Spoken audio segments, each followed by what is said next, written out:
d'État, Félix-Antoine Tshisekedi Tshilombo. Quelle est votre opinion par rapport à cela? C'est un non-événement d'abord. Mais une chose est vraie, ils peuvent se rencontrer, ils peuvent rencontrer tout le monde, donc toute l'opposition tout entière peut se rencontrer. C'est d'ailleurs garanti par la Constitution et les lois de la République, surtout les lois portant statut des opposants, de l'opposition.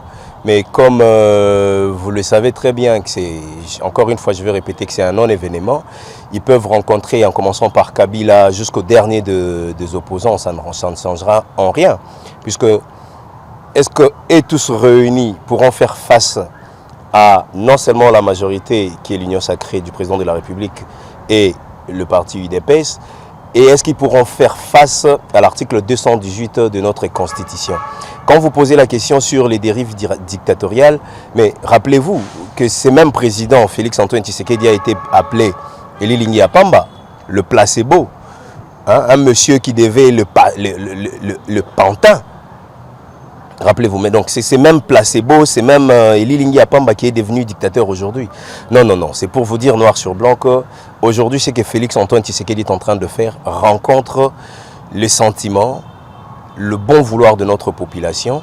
Et si, comme l'a dit le président de la République, nous sommes en 2025, il va mettre une commission qui sera de toutes les disciplines qui sont en République démocratique du Congo pour voir dans la mesure du possible s'il faudra soit modifier, réviser et voire même changer la Constitution. Parce que là, il faudra également voir l'article 220 qui verrouille certains éléments de la Constitution pour savoir si nécessité il y a de pouvoir toucher les éléments qui sont inamovibles sur cet article-là. On va y arriver à le modifier, à les réviser et voire même à le changer. C'est une réforme, c'est garanti par notre Constitution, par l'article 218 en commençant par la première institution de la République qui est le président de la République jusqu'aux 100 000 Congolais par le voie de pétition. Donc ce qu'ils disent là, ce qu'ils font là, et quand vous dites que vous allez avec sa plateforme, l'Union sacrée de la nation, mais ça ne sera pas monotone sans l'avis ou le consentement de l'opposition qui reste radical par rapport à cette question? Non, le problème ici n'est pas qu'il faudra avoir des avis des uns et des autres. La Constitution ne parle même pas de l'Union sacrée, ou voire même de la famille politique du président de la République.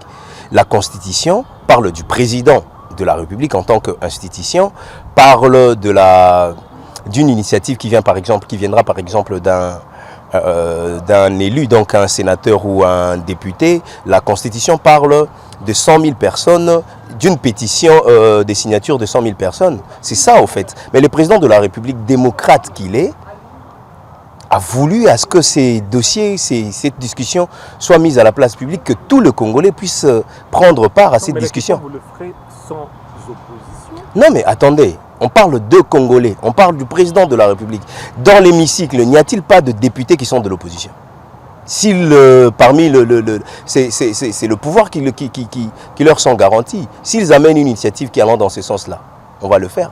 Et alors, si ce n'est pas eux, l'opposition qui ramène, et que c'est quelqu'un de la majorité, un député, le 100 000 personnes, le président de la République qui a une telle initiative, donc la loi de la majorité devra primer en ce moment-là. Une commission qui sera mise en place. Mais ça, c'est commission devait être plurielle, société civile. Non, cette commission ne doit pas être plurielle. C'est des questions qui seront traitées dans la commission qui devra être plurielle. Donc, qui veut dire, comme le président de la République l'a dit, ça sera interdisciplinaire. Ça va rencontrer le droit, ça va rencontrer la médecine, ça va rencontrer les politiques, ça va rencontrer les opposants également, donc ça sera interdisciplinaire. Les footballeurs, les sports et tout ce qui va avec. Voilà. Cédric Kazadi, parmi la question de ces acteurs politiques, de ce Congolais aussi, oui, bien qu'il soit de l'opposition, il pointe du doigt à la situation qui se vit dans la partie est du pays, oui, que cela serait un échec orchestré par le pouvoir actuel qui a démontré ses limites sur tout le plan diplomatique, politique et consort. Non, du tout. Ne confondons pas les choses. Ce qui est de la Constitution, révision, réforme, changement, modification, ça c'est autre chose. Et moi j'aimerais rappeler à notre population que la guerre qui sévit à l'est de notre pays a débuté depuis 1994. Mobutu d'abord a vécu cette guerre, Laurent Désiré Kabila l'a vécu, Joseph Kabila qui a passé 18 ans à la tête du pays l'a laissé. Donc ce n'est pas une guerre qui a commencé depuis que Félix-Antoine Tshisekedi est arrivé. Bien au contraire, c'est Félix-Antoine Tshisekedi depuis qu'il est là, nous fait montre de par la démocratie, la diplomatie, de par la loi de programmation militaire, de par la levée des sanctions du régime de notification avant de pouvoir s'acquérir des armes, ainsi de suite, de par le fait qu'il y a aujourd'hui, dans le coin où il y a les hostilités, il y a repoussement des adversaires, de rebelles, des agresseurs qui sont là sur les lieux.